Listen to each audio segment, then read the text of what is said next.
Welcome to the Passive Mobile Home Park Investing Podcast with your host, Andrew Keel.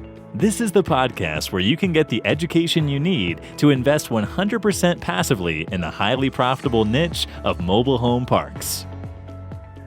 Welcome to the Passive Mobile Home Park Investing Podcast. This is your host, Andrew Keel, and today we are joined by experienced securities attorney, Mauricio Rauld. Mauricio is the founder and CEO of the Premier Law Group, a premier boutique securities law firm. As a nationally recognized expert on private placements, Mauricio works with elite entrepreneurs who seek to increase and protect their wealth through syndications. Mauricio, thank you for joining us today.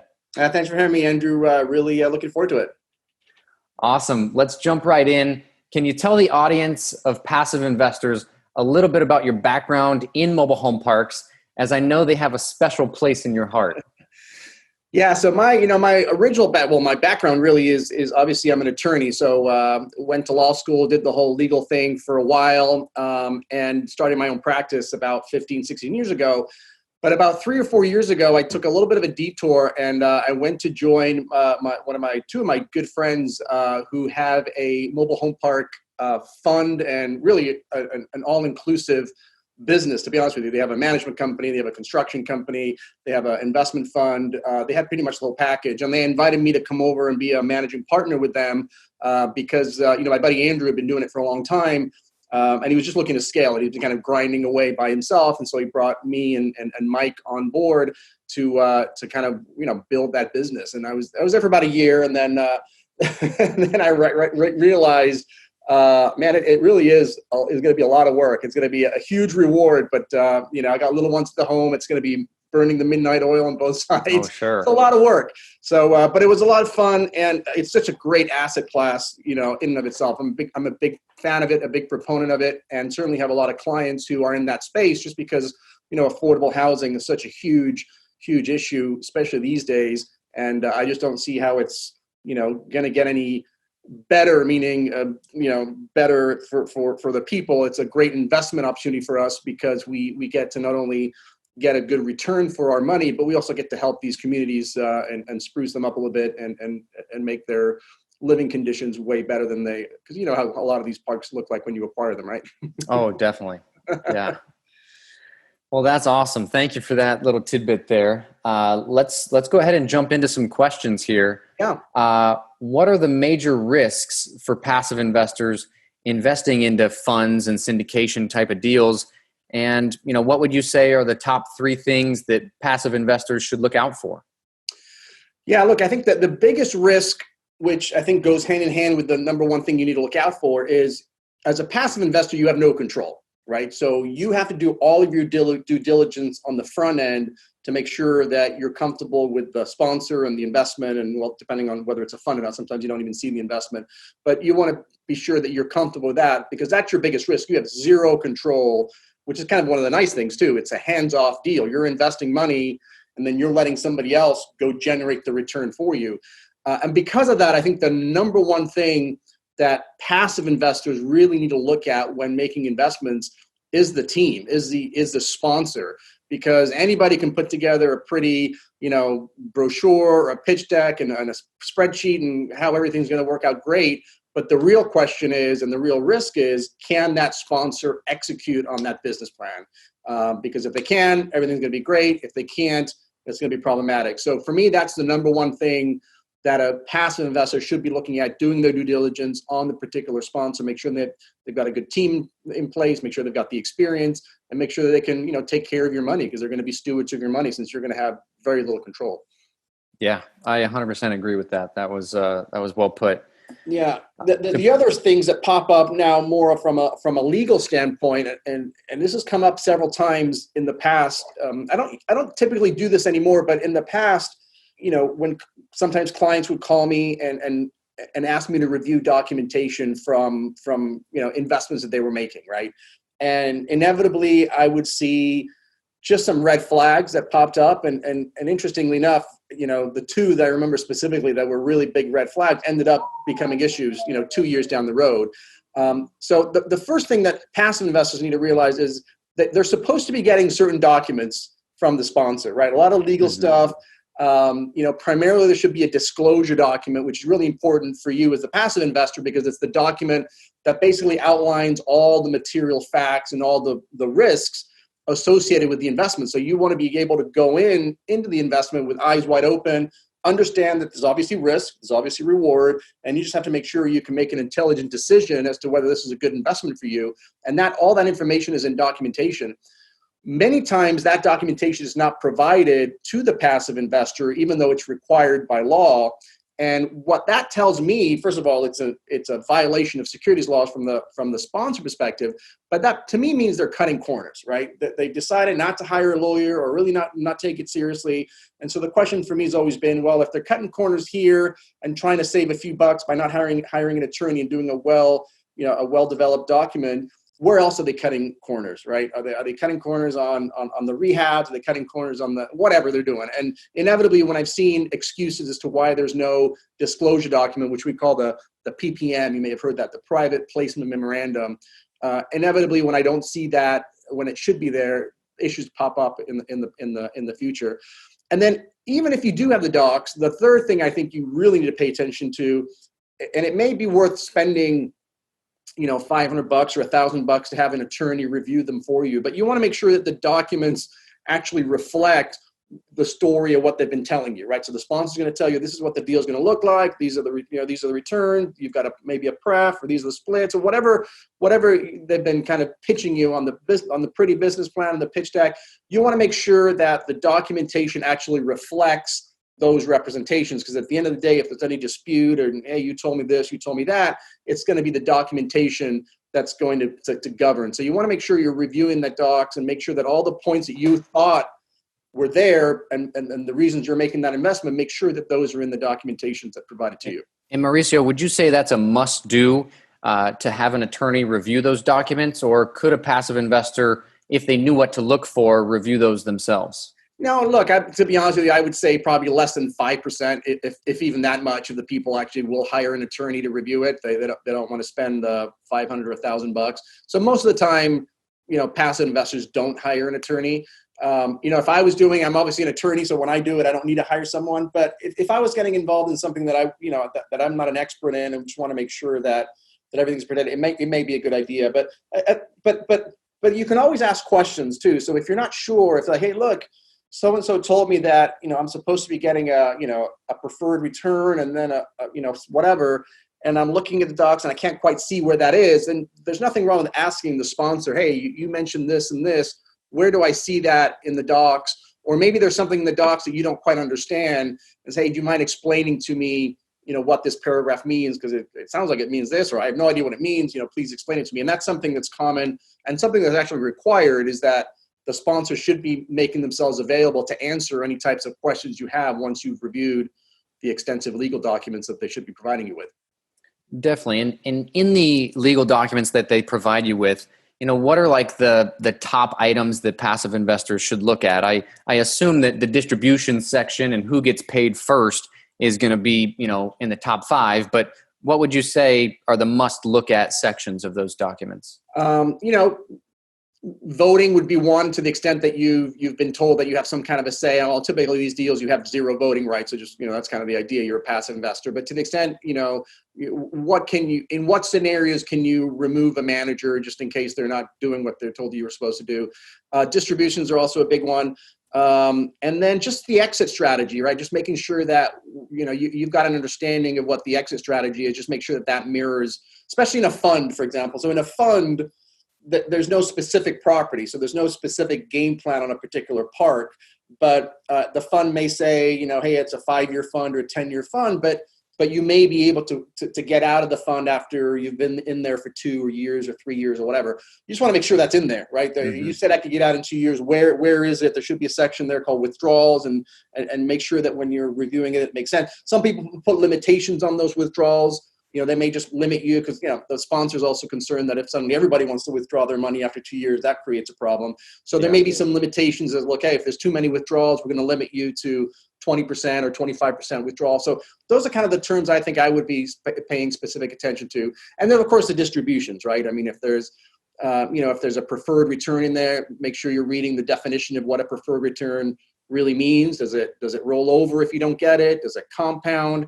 I'm actually going to do a video shortly on preferred returns because there's actually 3 pretty common different ways of calculating a preferred return. So just because you say preferred, what's in your head may be different from what somebody else's head is. And depending on how you calculate it, you'll come out with different answers. So just paying attention. Maybe the one thing I would just really, stress a little bit is read those definitions. Especially my dogs, I spend a lot of time on the definitions so that I don't have to spend that much time in the main body. So I'll just throw out the word, hey, you're going to get a preferred return. But if you look at the definition of a preferred return, that's where all the juice is. So just don't skip over the glossary of terms and the definitions because that's usually where the details are. That's really good advice. Yeah. So what's the ideal way for a passive investor to invest? Is it okay to just invest through your personal name? Should you have an entity like an LLC set up or a trust? I've done it through Delaware LLCs, but would love your input on that. Yeah, so that starts to become sort of the asset protection questions. Like how should you be holding your passive investments, just like how should you be owning all your other assets, right? Mm-hmm. Typically, and the other question you have to ask yourself is how important is privacy for you? Like one of the biggest, not the biggest, but a lot of times passive investors are complain or they don't like the fact that their name and address is all on the exhibit that lists all the other members of the LLC. And hey, I don't want anybody to know where my home address is, which I totally get, but that's something that you should be thinking about prior to making the investment. So from a privacy standpoint, obviously creating an entity hides your personal, hopefully you don't have your personal residence on there at all. If nothing, you'll have a mailing address.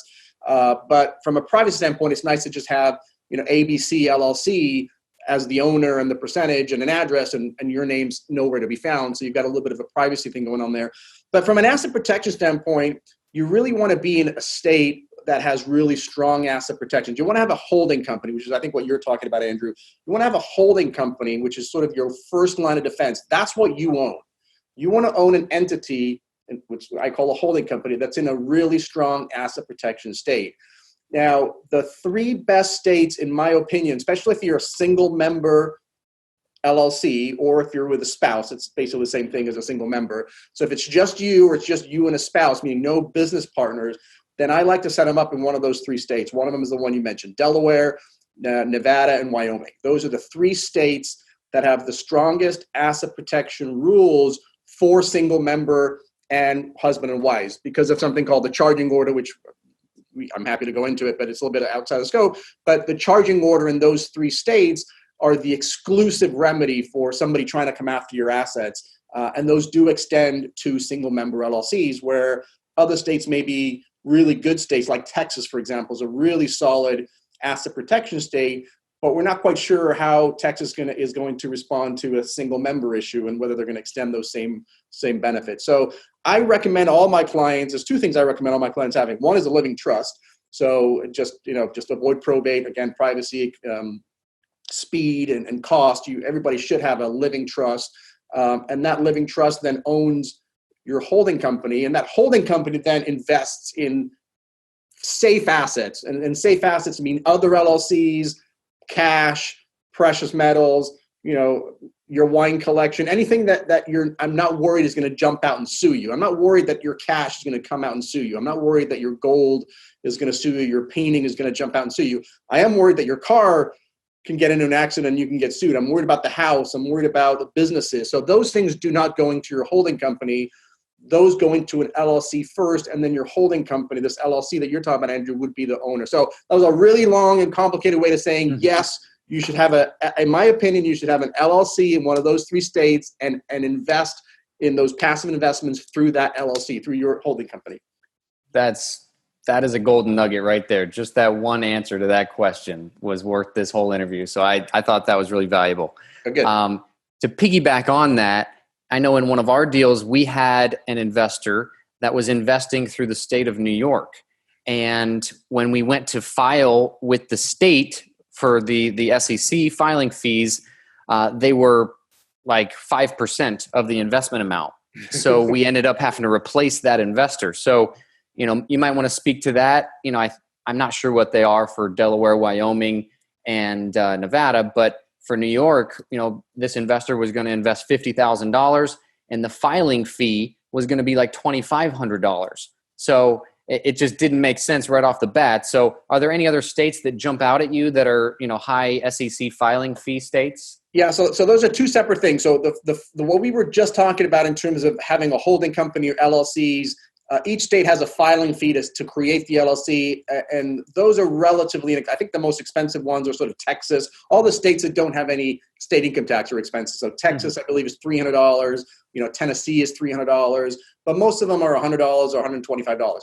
What we're now talking about is what we call the blue sky SEC filings, which means every time a sponsor sells a syndication or a piece of syndication to an investor, they have to file a form in the state where the investor lives along with their filing fee. And the filing fees also vary from state to state. Some states like Florida don't have a filing fee. And then other states like New York are obscenely expensive. I would say on average, most states are in that $150, $250 range. But as you mentioned, New York, the state of New York is about, I think, around $2,000. I don't know the last time I looked at it, but it's about $2,000. So yeah, if you're investing $25,000 and you're from New York, or you're investing $50,000, that's a huge amount. And so I always caution clients, if you're going to have just one investor in New York, just think about it if it makes sense.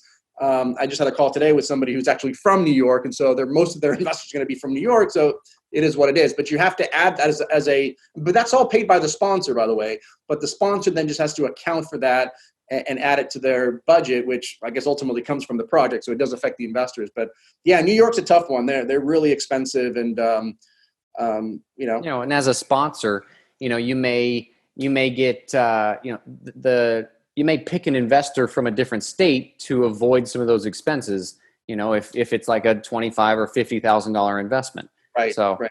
That's just another reason I think, I always recommend, trying to make that minimum investment. And if you're a passive investor, you wonder why is it that the minimum investments are maybe higher than you would like, a lot of them are 100,000 or 50,000.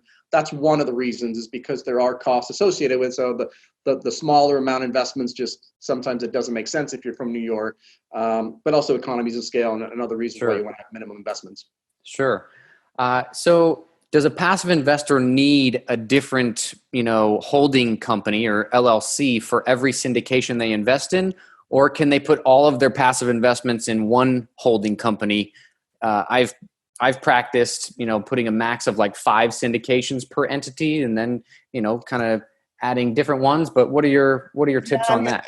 For the holding companies, that you can put a lot more in there because you're not doing anything. Right. So the idea of a holding company is it conducts no business. So in the case of the syndication LLCs, you're literally just holding membership interest in the syndication. You're doing no business. So there's no reason why that holding company should get sued. It's not doing business. Risk, how can it get sued? Yeah. It can't. There's an outside risk, a really small one. And in a syndication, it's almost non-existent, of somebody trying to pierce the corporate veil, where the syndication LLC gets sued and then there's not enough money in there, so they want to get to the owners, so they try and pierce that corporate veil.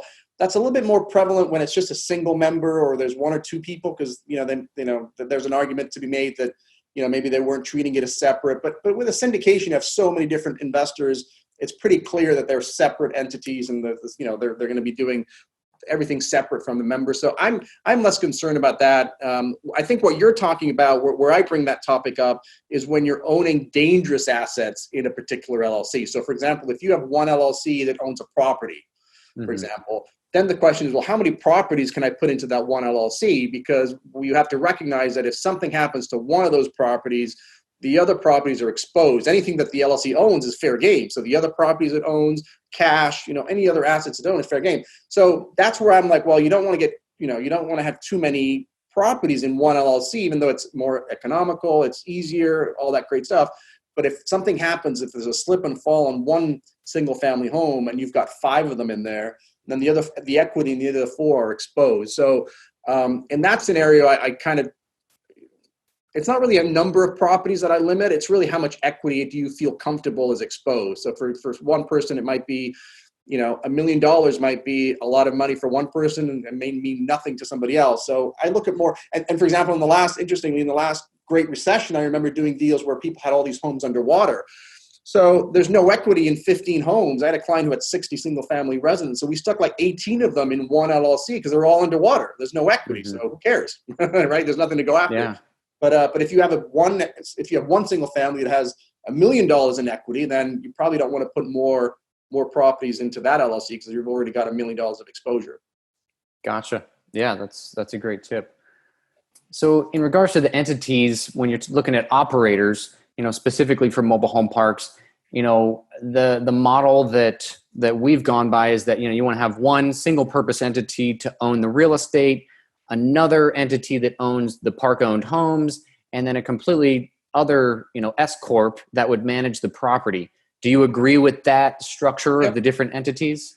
100%. That's how we used to do them. And that's, typically how you would set it up. You would definitely, and I think primarily, especially in the mobile home park industry where, unless it's changed, the lenders typically aren't I don't know if they even do it. They're not too thrilled about lending money on park owned homes. And so we used to segregate them so that they could, they would be loaning on the land itself. But yeah, you would have a property LLC that owns the land. You'd have another LLC that would have the ownership of the park-owned homes, and then obviously you need a management company, assuming you're doing that in-house. That would be the sort of the equivalent of the property manager that's overseeing most likely a local property manager that's on property. Wonderful. For investors that are investing through their IRA, is there any additional risks or questions they should be asking operators?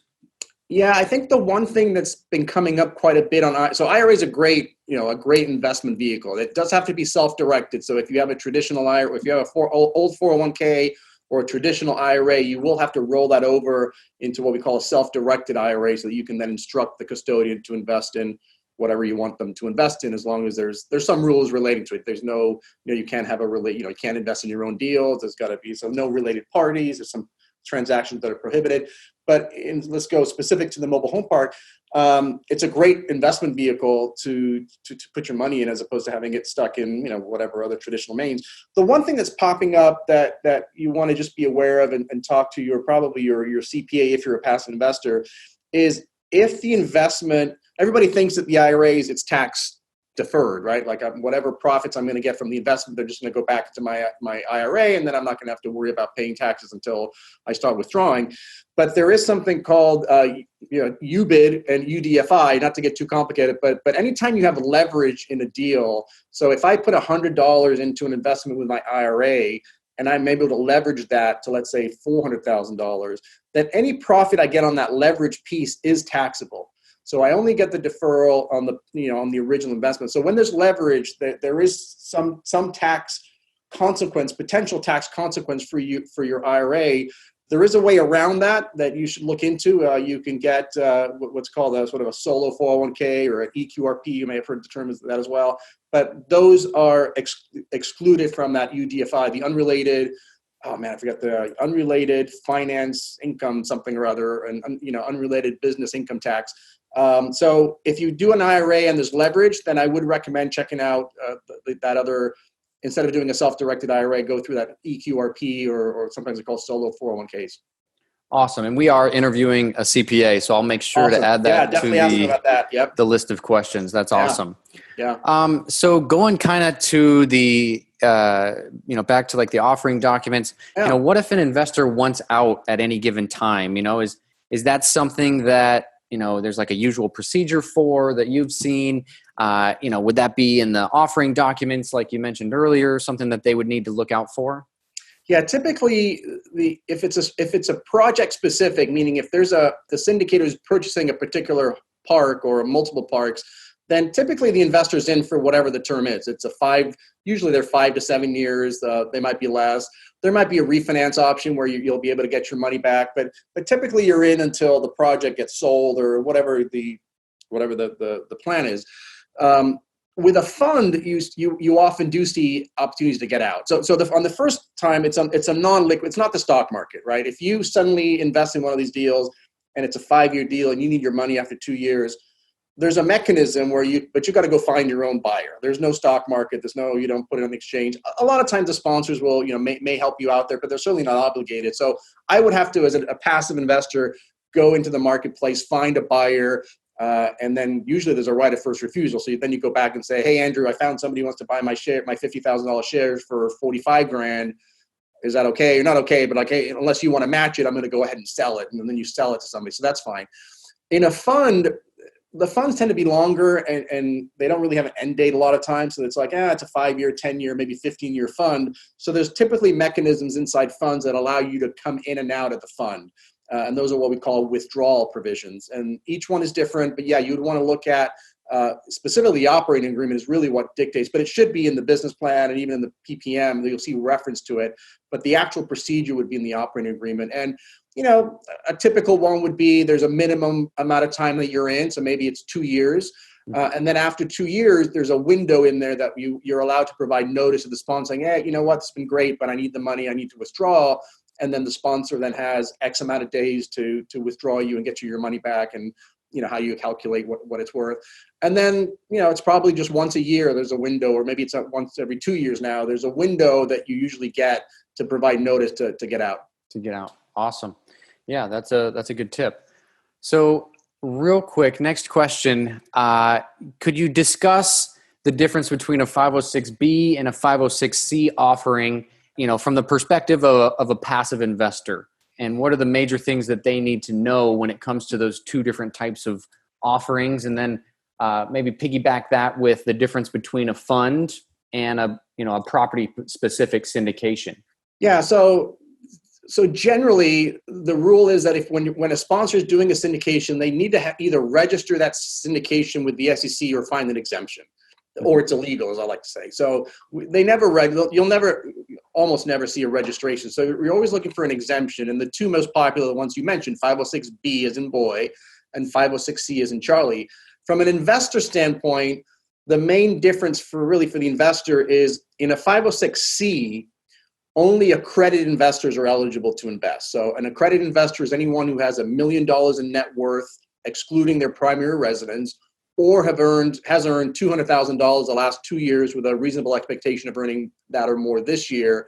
And if you're combining with your spouse, that goes up to $300,000. So in a 506C, if you're not accredited, you're not going to be eligible.